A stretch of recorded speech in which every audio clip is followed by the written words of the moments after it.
Hi class, Dr. Jim here.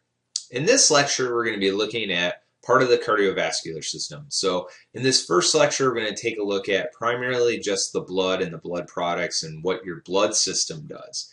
In the next lecture I talk about the cardiovascular system. I'm going to strictly talk about the heart, the veins, the arteries, and the pipes that are associated with the cardiovascular. So this one is primarily looking at the liquid tissue, which is the blood. So we're going to concentrate on the blood and the things that are involved with the blood and what they do. So the functions and the different things like that. So let's begin our lecture and take a look and see what we're going to look at.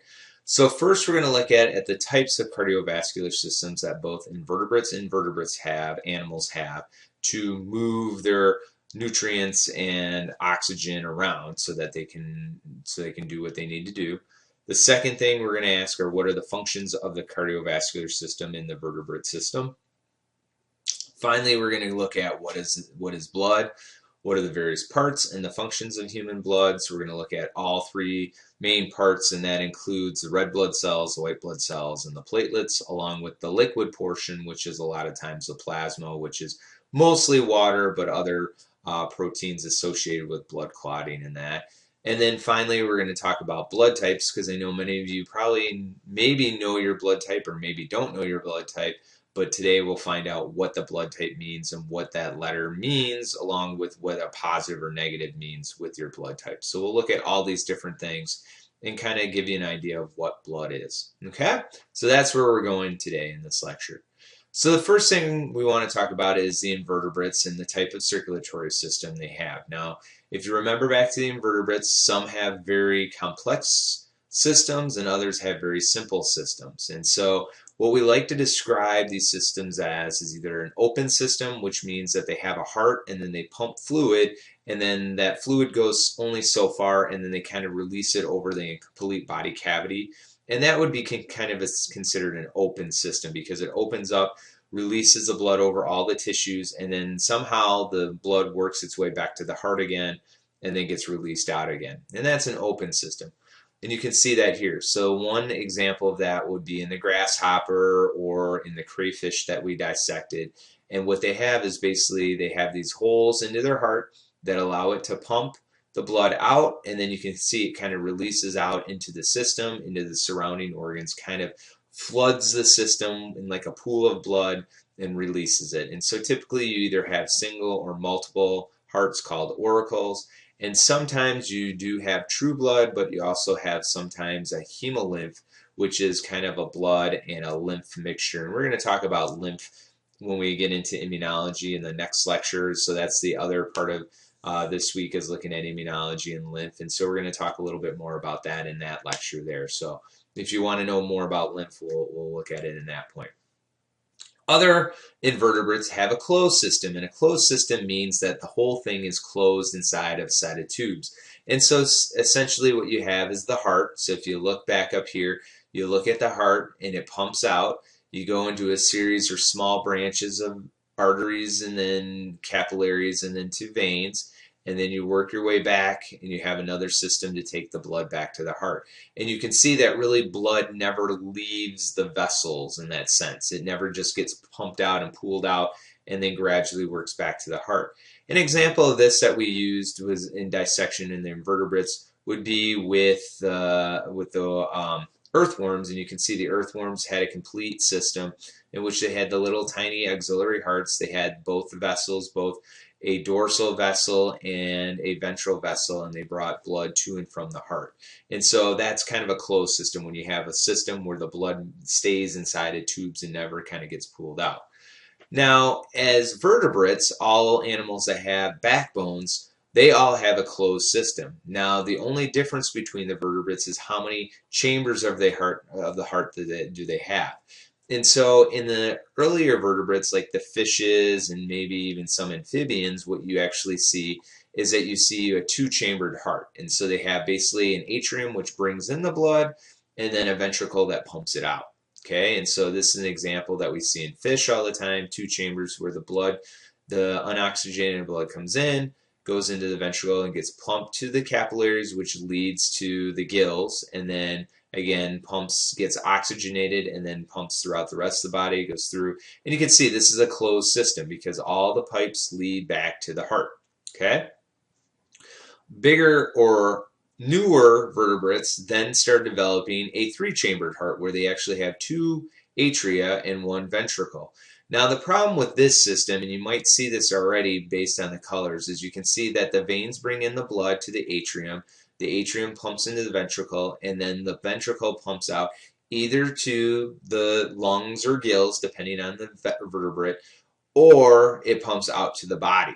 Okay, and so what happens is you kind of get this mixing of blood. So you get a mixing of both oxygenated and unoxygenated or non-oxygenated blood. And the problem with that is that it's not very efficient, okay? Because you get this oxygenated blood from the lungs or the gills and it works its way back into the other atria, goes into the same ventricle, and then gets pumped out. But you also are now pumping oxygenated blood to the lungs already. So you're kind of being inefficient or less efficient than you would be if you had a four-chamber.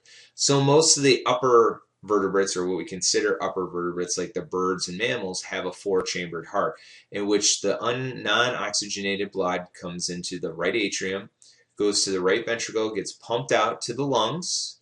Okay, the lungs then oxygenate the blood comes into the right atria then pumps to the left ventricle, and then the left ventricle pumps out to the rest of the body, and then the pathway begins again. So you can see in all of these vertebrate animals, it's a closed system. It's just how many chambers do you have to your heart. The other thing is that this is all true blood. And the reason why it's all true blood is because we also have another fluid in our body called lymph. And that's the fluid that leaks from our vessels that gets into the extracellular spaces. And so we're going to, again, talk more about that in the lymph in the immunity section in the next lecture. So pay attention to that in the next one. But for now, all we're caring about is what the blood is and what we're going to talk about for the rest of this lecture, okay? So again, very, very closed systems in the vertebrates, and again, varying degrees of how many chambers are hearts. And think of less chambers, less efficient, okay? All right. So we know the parts of the vertebrate circulatory system will obviously need a heart. So depending on what type of heart you have, you know, how many chambers you have, depends on where you line up in the vertebrate system. Remember, fishes have a two-chamber, amphibians and some reptiles have a three-chamber, and then finally some reptiles and birds and mammals have the four-chambered heart. Okay, or these reptiles, I guess they still can kind of consider it a two or three chambered. So depending on how you look at it. So that's the heart. Okay, another thing is that you need lungs or gills. Obviously, you need a way to oxygenate the blood. Okay, that's obviously very important. You can always see that the heart pumps to either gills or lungs or skin or lungs or gills again. Okay, and so that's very important to oxygenate the blood. And then you need a set of blood vessels. And the way that we describe them is that arteries always move blood away from the heart. Capillaries are the in-between, or the small vessels, and then the veins always bring blood back to the heart. And so we're going to talk about that a little bit more when we get into the heart and we talk about the blood vessels here in the next lecture itself. Okay, but what we're going to focus in on today is the blood. And the blood is made up of several different parts. You have plasma, which is the liquid portion. That's that yellow kind of straw-colored liquid that we have in our blood. The red blood cells, which are the majority of the cells that are in our blood. You have the white blood cells, which are important for immunity, and we're going to look at that. And then we have these really tiny little cells, and they're really not really even called cells, but they're called platelets, and they're called pieces of cells or pieces of plates, and that's where they get their name, platelets. And then we have some other proteins that are also associated with the blood that help do clotting so that you don't bleed to death. So when you rupture a vessel, you don't bleed all over and then die from not being able to clot your blood. So there is a rhyme and reason why we do clot our blood, and we'll talk more about that as we go through the chapter today. All right, so what are some of the functions of the cardiovascular system? Well, one is obviously transport. So we want to move blood carrying oxygen from the lungs to the cells. And likewise, we want to take carbon dioxide from the cells and bring them back to the lungs so that we can exhale it. And then finally, any waste that we carry in our blood, waste from our cells, gets picked up by the blood system and carries those to the kidneys, which we excrete out, and then we pee out as urine. And so that's the waste products from our blood. Okay, so transport, very important part. Another very important part of our blood or circulatory system is defense. And we're going to talk more about the white blood cells in the immune system. But for today, I just want you to get an idea that we have all kinds of different types of white blood cells, and obviously they look different than the red blood cells and the white blood cells are responsible for defense. We have lymphocytes, which include the B and T cells. We have monocytes, we have eosinophils, basophils, and neutrophils, and all these guys have different roles that play a big role in immunity. And again, we're going to talk more about this in the immune lecture.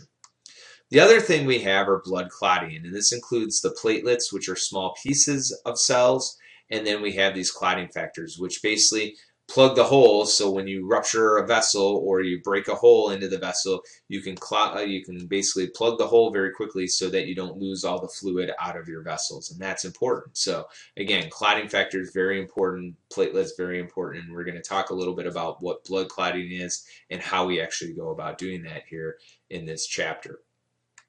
All right, so what is blood? Well, blood is a circulating fluid. In men, it's around 5.5 liters. In women, it's about 4.6 liters, so about 4.5. So men typically have an extra liter of blood. And you can kind of see the makeup based on this diagram here. Plasma, which is the liquid part of blood, is about 55% of the blood. So it's mostly water. And so you're going to see that it's water and it has some other proteins, and that's what gives it the yellow color. Less than 1% are the white blood cells and the platelets, and they kind of, when you spin them down, they spin to about this level right in the middle. And then the majority of the solid part of blood is the red blood cells. So 45% of blood is red blood cells, and that's what gives it its color, the red cells that carry the hemoglobin and carry the oxygen. And obviously, these are very important. We call these erythrocytes, and we're going to talk more about it.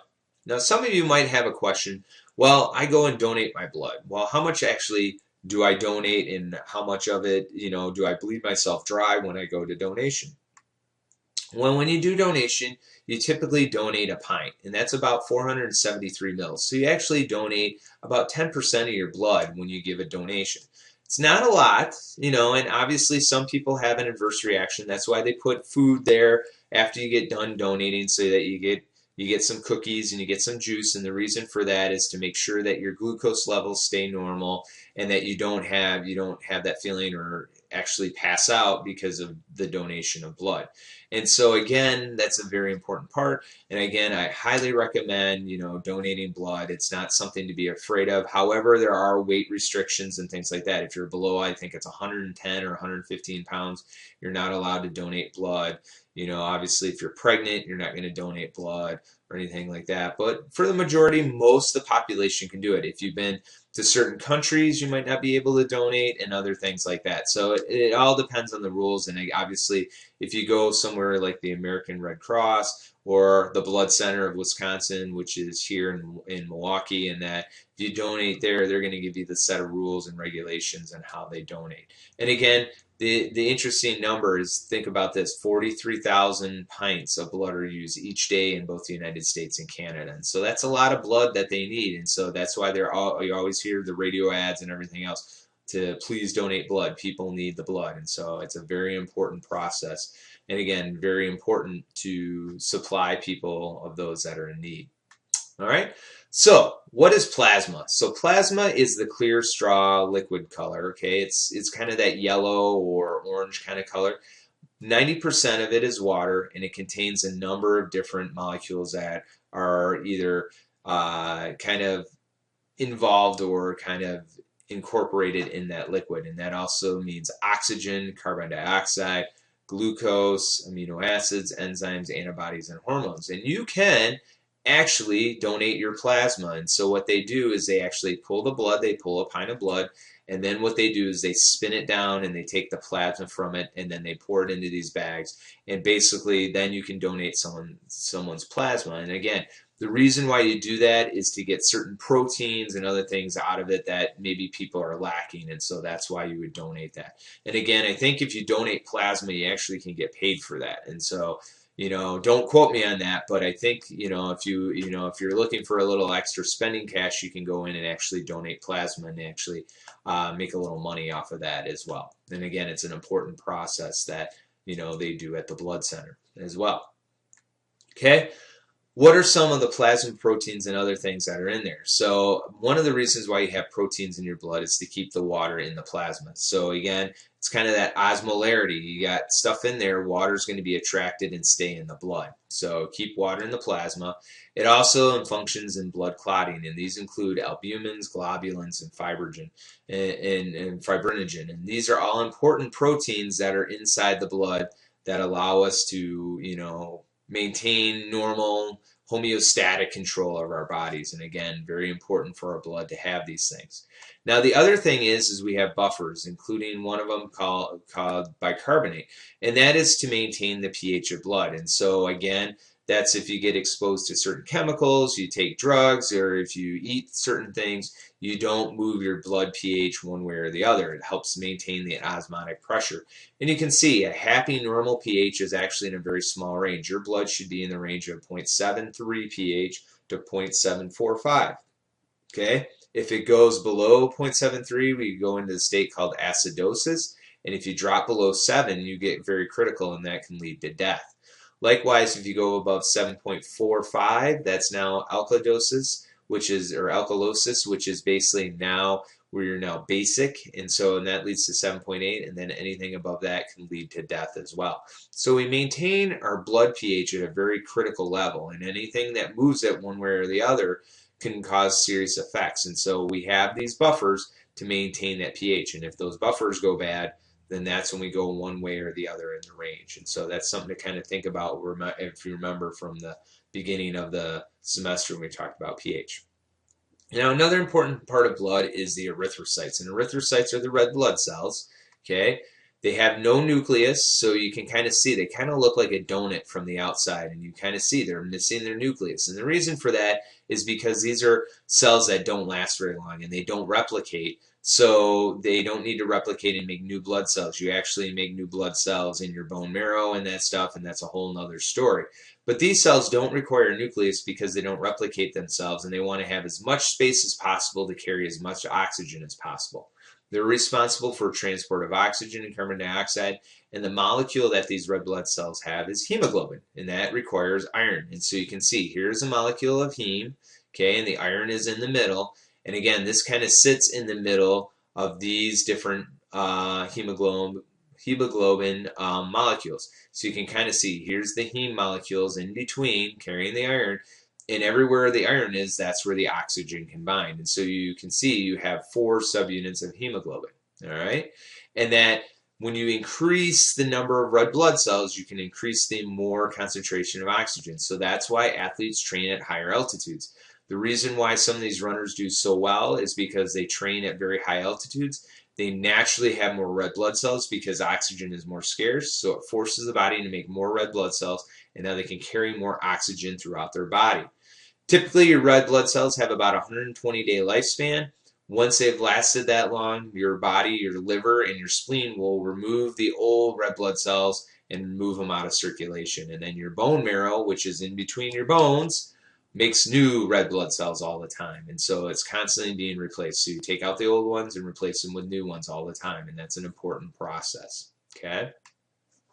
Now, some of you may have a situation, or you may know someone that has sickle cell anemia, and so you might ask, well, Dr. Jim, what is sickle cell anemia? Sickle cell is essentially when the hemoglobin has a mutation in it, and you can see here it's actually caused by one mutation in the amino acid chain of hemoglobin. So if you see, instead of glutamic acid, which is supposed to be there, there's a mutation and it changes that amino acid to valine. Well, what that does is it causes the normal conformation of or normal cells or normal hemoglobin to look like this, to kind of actually open up. It goes from a nice compact structure to kind of unfolding and opening up like 2 wings out from the center, or like a clamshell opening up. Okay? And unfortunately, that changes the shape of the cell. So the cell is normally a nice round donut shape. Well, what happens is when you have sickle cell anemia, the cells actually get very flat, and they actually kind of look like a sickle. So kind of like a comma shape. And it basically, what these cells can do is actually wedge themselves in the vessel. And so again, it can cause some major issues, especially if you have lots of sickle cells. It can cause pain from the blood vessel, or the blood cells actually sticking into the vessels. can lead to blood clots where they actually clot the vessels because they all stick together, which can then lead to stroke, and also you have increased infections and other things. And so typically the worst part of sickle cell anemia is dealing with the pain and the crisis, that these things are flare-ups and you constantly live with this overall body pain that continuously flares up, and then it'll go away for a while and then it'll flare up again. But now you're at more risk of having strokes, blood clots, and other things that can happen to you. And again, there's medications and other things like this, but it's a much more difficult lifestyle when you have something like this. And again, there's really nothing you can do because this is something that's found in the genes and found at the protein level. And so where research is going is trying to figure out how to put a normal functioning gene into people that have a sickle cell so that they can start making normal red blood cells again and not having these sickle cells anymore. And so that's kind of where the research is going. All right. So another type of cell, including the red blood cells, are the white blood cells, and these are called the leukocytes. Leukocytes are white blood cells, and these are nucleated. So you can see here in my blood smear, you have lots and lots of red blood cells. Well, these ones that are kind of purplish are cells that actually have a nucleus, and these are the white blood cells. White blood cells on a blood smear are the ones that have the purple nuclei, and you can see a lot of them have multinuclei, and you can see down here the different types of red or white blood cells that we have. And I'm going to talk more about the function of the white blood cells in immunology in the next lecture. So, stay tuned to that and we'll find out more about these things. But essentially what these guys are there for is to protect against infection. Okay, these guys are there to fight off disease and attack it from the inside out. Okay, what they typically do is they go in and destroy and engulf things that aren't supposed to be there. They look for foreign particles and they say destroy. Think of little Pac-Men going around eating up all the diseases and other things that you come in contact with every day. They also produce these proteins called antibodies, and we're going to talk more about antibodies and immunity, and these are important for a type of immunity that you have and important for tagging things to say you must eat this and destroy it. So we'll talk more about that again in immunity. And then again, we can actually look at our white blood cell counts, this WBC, white blood cell counts, and measurement to indicate whether or not you have certain diseases. So if your white blood cell count is high, that means you're suffering from some kind of infection. You're looking at probably some type of bacterial infection or viral infection. If your white blood count is low, that can mean a number of other things, where you might have a disease that's affecting the white blood cells, you might have cancer, you might have something else going on. And so the white blood cell count is a very important thing. And so a lot of times what you do when people come into the hospital, that's one of the first tests that they do is look at how many white blood cells are going on. Because then you can look at, is this person having an infection or is something else going on? And so that can indicate disease that's going on in the person. Again, leukemia you may have heard of, whether in the news or maybe one of your family member has. And what that is that means cancer of the white blood cells. So one of the types of white blood cells that you have actually have become cancerous and they're overgrowing. And again, typically in those situations you treat someone with immunotherapy, or you might treat them with radiation or some other technique. However, when you start attacking the white blood cells that way and destroying the white blood cells, now you're at more risk for infection. So that's a double-edged sword in those situations. Okay, so that's the white blood cells. Now the last important cell are the thrombocytes, and the thrombocytes are also known as platelets, and they help block breaks in the blood vessels. These are not complete cells, they're very small, and you can kind of see here are some of the plasma or the platelets that are binding to the broken parts of the vessels. Here's an activated platelet, kind of cool. And they're kind of resemble shattered plates because they're kind of, when they get activated, kind of spread out and kind of spiky like this.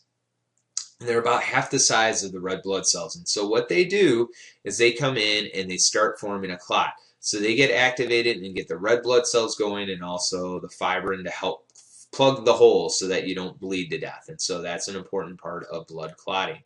Now, how does a clot actually form? Well, first what happens is there's a tear in the vessel wall, and this causes the platelets to get activated. So typically your platelets aren't activated in your cells or in your vessels. They're just kind of floating around waiting for the next hole to open up. And when they get activated, what they do is they start sealing up the hole. So you can kind of see here that the platelets come in, they get activated by this signal, and then they start sealing up the hole. So they seal up the hole. they recruit red blood cells, and then they also recruit this fibrin network. And what they do is they all stick together and they form this clot. And the clot is very important for plugging the hole. And eventually your cells will come in and fix the damage that's occurred. But what this does is kind of gives you a temporary fix. So think of it in the way like if you have a leak in a pipe, and what someone might do is put a little bit of duct tape around it to seal the hole for the time being until you have a chance to replace the pipe. And that's kind of the idea, or sticking your finger in the, in the hole to block the water until someone come in with cement and fix it up. And so basically it's a stopgap until you can fix the hole.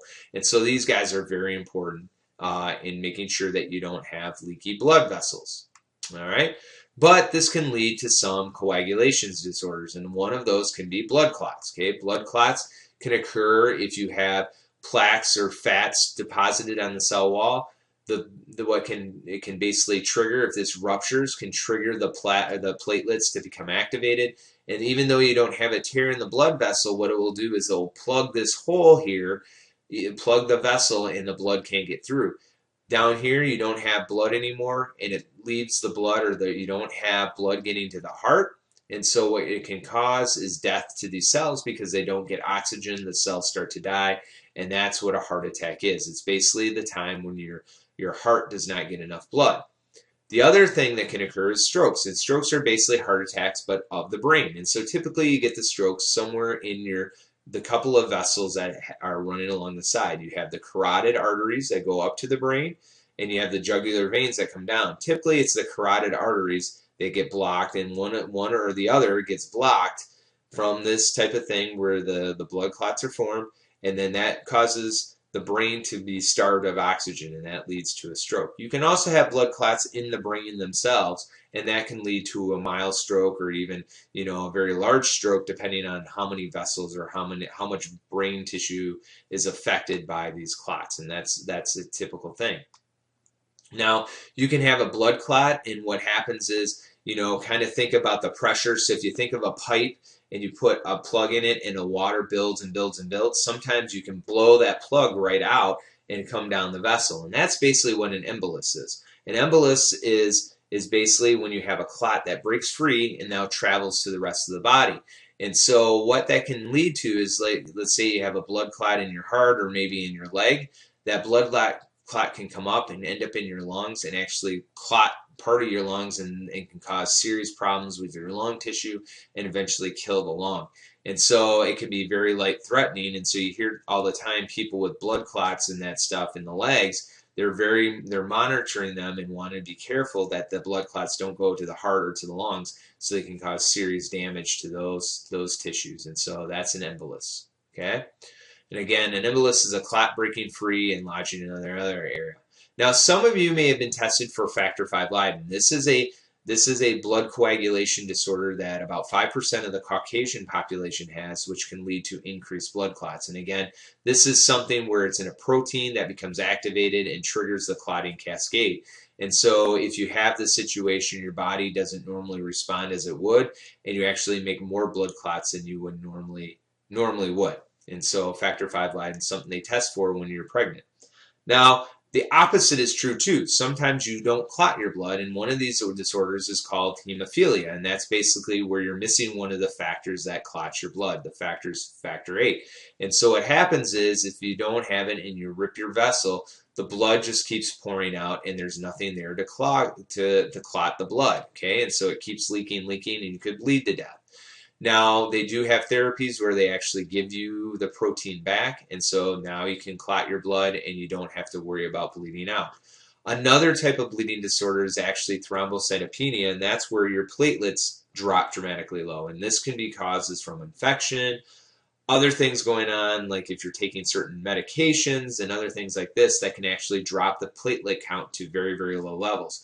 And again, now you're at risk for bleeding. So one of the drugs that a lot of people go on is Coumadin. And Coumadin is a great drug to keep you from bleeding because it keeps the platelets from being activated. It's the same type of thing that aspirin does too, but in a much higher dose. Aspirin works from activating platelets, so why people go on aspirin therapies after they have a heart attack is because it keeps the platelets in check and they don't become activated as fast. and so it slows down the clotting mechanism. And so when you have something like that, you can actually prevent you from clotting up and doing those types of things. And so again, there's a lot of different disorders, whether you can clot too much or clot too little. So hopefully you're in the right group and right in the middle, and so you can look at those things and how these things all work. And so that's some coagulation disorders as well. Okay, now the last thing I'm going to talk about, and I'm done with blood, is the blood types. And we have 3 or actually 4 types of blood out there. Okay, you could be A-type blood, you could be B-type blood, you could be AB, and you can be O. Okay, and what does that actually mean, the ABO blood types? The letter you have represents the protein you have on your blood cells. So an example, if you have A-type blood and you know that you're A-type, you have the A-type protein on the outside of your blood cells. Okay, if you're B, you have the B-type protein on the outside of your cells. If you're AB, you have both A and B, and if you're O, you don't have either the A or B type on your cells. The next lecture, when we talk about immunology, we'll talk more about the antibodies, but what I want you to be aware of is basically what that letter means. So if you know that you're A-type blood, that means you have A proteins on your blood. If you're B, you have the B protein. If you're AB, you have both, and if you have O, you don't have either one. Okay, so that's what the blood type represents. Now you might be saying, but Dr. Jim, they always tell me that I'm B positive or A minus. What does that mean? Well, you also have this factor called the Rh factor, and Rh stands for rhesus. It was first discovered in rhesus monkeys, okay, and that's just another factor that we have in our blood cells. So if you're positive, if you know you're, let's say, A positive, that means you have the A protein, and you're also positive for the rhesus factor on your blood. If you're negative, you don't have the factor on you. Now, I'd say that about 85% of the population has the Rh factor, and about 15% don't. And again, all that means is if you're positive, you have the factor. If you're negative, you don't. And again, in immunology, I'll talk a little bit more about why that's important, and especially in moms that are negative. And we'll get into that again in immunology. But I just want you to be aware of your blood type. So if you do know your blood type, you can kind of figure out if you're A positive, that means I have A protein on my blood and that I have the rhesus factor or the Rh factor on my blood cell. If I'm B negative, that means I have the B protein on my cell, but I'm lacking the rhesus factor on my blood cell. Okay? And if you're O, let's say you're O negative, you don't have any of the proteins. You don't have either the A or B, and you don't have the rhesus factor. Okay? And so that's a little idea. So if you know your blood type, you should be able to figure out if you have the factor or not, and what the positive and negative means. And so hopefully you got a little more education about that today. Okay? So, and again, we're going to discuss more of this during the immunology lecture. So we've come to the end of the lecture. Let's just summarize real quick and talk about what we've seen already. Now, invertebrates can have both an open or closed vascular system, and so the open means that it kind of pools around the tissues, whereas the closed is you have a full system network of tubes going away from the heart and then also coming back from the heart. Vertebrates, like us, have only a closed vascular system. The cardiovascular system functions in transport, protection, and clotting, and we're going to talk more about that in the next chapter. Blood is a liquid tissue with 4 main parts. We have the plasma, which is the liquid portion. You have the red blood cells, which provide the oxygen, carbon dioxide transport, and then the waste transport. You have the white blood cells that are responsible for the protection, and then finally you have the platelets, which are responsible for clotting the blood. Okay, your blood type is determined by what type of protein you have on your cells, and so hopefully you guys will know. If you don't know your blood type, I highly recommend you go out there and find out your blood type so that you know what it is. And again, the next lecture that I have with the cardiovascular system is then looking at the heart itself and talking about the heart, the muscle, what it does, and how to read an EKG and all these other things. So hopefully you stick around for that video. So hopefully today you learned something about the blood. If you have any questions, please feel ask me or Miss Jill, and we can answer your questions and that stuff. If you don't have any other questions, I hopefully you enjoyed the video, and I thank you for watching, and I'll see you next time.